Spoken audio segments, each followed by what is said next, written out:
Okay. All right. I think we're recording now. Sorry about that. That took a while. Here I would say something along the lines of the sequence I've chosen to analyse is the end of, or is the final sequence of Butterfly Effect. The film is a psychological thriller. Now, this summary that you've got here, I think you need to say just a little bit more about how, because it sort of presumes he wants to go back in time to stop himself from being friends with this girl.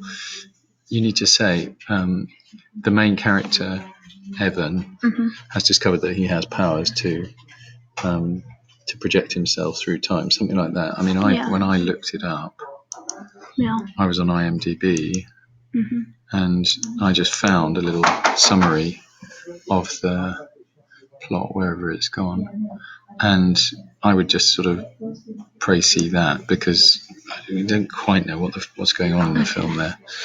And then you go into the analysis of the sequence. Listen again to that diegetic sound. I think there is another sound going on there. Childhood videos, and I would say they're films. They're not videos. Otherwise, they wouldn't be projected on a projector.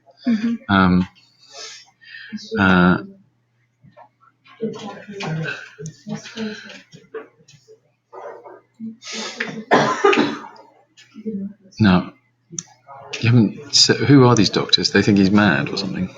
Yeah. And where are we? Is he in his family home? I realised, I don't think they're doctors, they're actually police. But so I need to change the whole thing. Okay. So maybe you need to say in this opening sequence here, the police are, he's on the run from the police because, just to give a bit of context to it. The non-diegetic music starts, and you need to say a sentence about it. It is urgent, uses violin, something.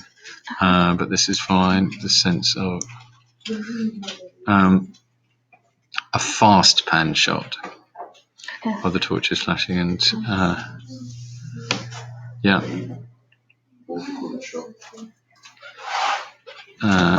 suggests rather than shows.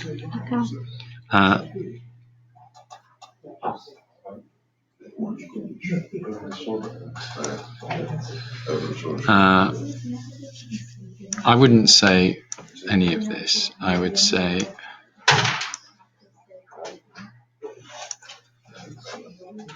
just something like there is, because you don't really need to say cinematography is important, because it's always important, because otherwise you wouldn't see anything. There is a low angle shot looking from floor level, looking up at whoever they are, giving them a sense of power and authority. This shot includes the sofa that Evan has put between in order to block the door. But they're pushing it, aren't they? They managed to get in. That's fine. The low-key lighting, rather than little amount of lighting, low-key lighting, creates for the audience a sense of isolation around the main character, Evan.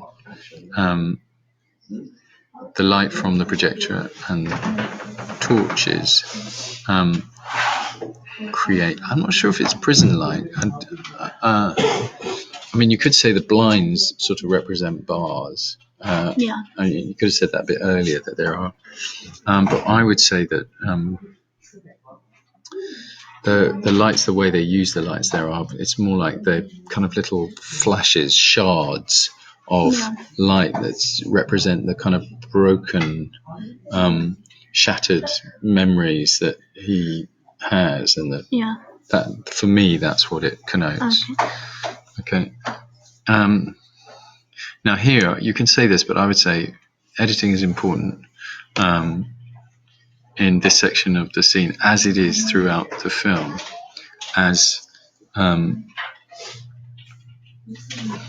and then you could name the directors as Bress and Gruber. Use a close-up followed by does it zoom into him? Let's just have a look. Pressing on the wrong one there.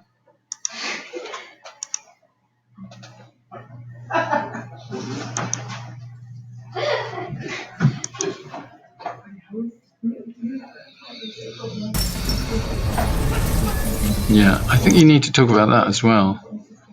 This shot where the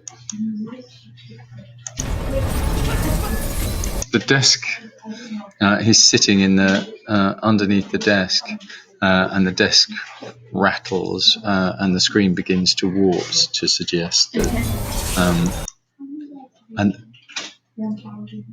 that, before, does he actually go into the film, or he's just going into his past? He's not into the film, is he? Followed by a flash zoom. It's flash with zoom effects there. And you're right.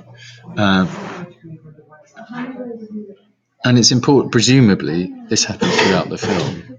Yeah. So let's just go back to what you've written. As it is throughout the film, there's a flash zoom from the characters, from Evan's face. You don't need to say the character all the way through. From Evan's face, you need an apostrophe there. Martin and Amy, please concentrate on your work, your own work. Yeah, I'll have to pause this, otherwise poor Tiffany will have to listen to it. But yes.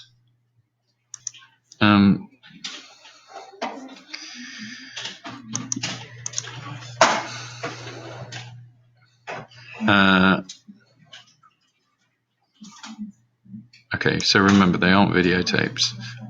So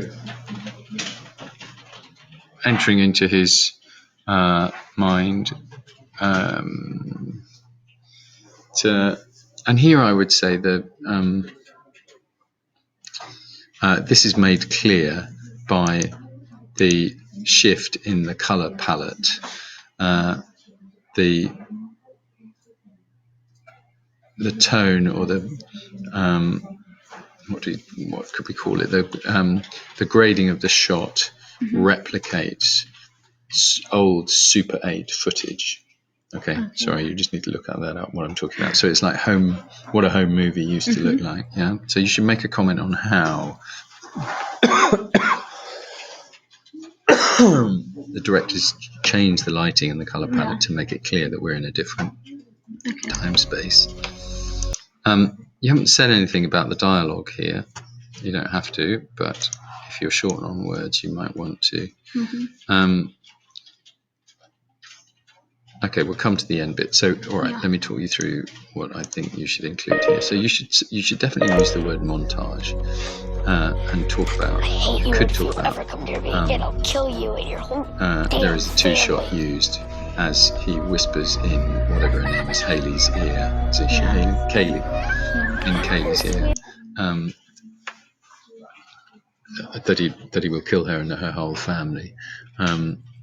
This is to clear the timeline, to establish, to undo the complications that have come from his earlier actions, and links in with the title of the film, The Butterfly Effect. You know what the butterfly effect means? No. It's a theory. It's part of chaos theory that everything is interconnected. So the idea is that if a butterfly flaps its wings on the other side of the Atlantic, let's say, that contributes just a little bit to the wind that builds a storm that crosses the Atlantic that ends up with our building being blown over. So what it's saying is that everything is interconnected, and whether a butterfly flaps its wings or doesn't can affect all sorts of things. And in time travel films, it's like if you're 1 minute later, your grandfather doesn't meet your grandmother and you don't get born. That's the butterfly effect in this sense. Yeah.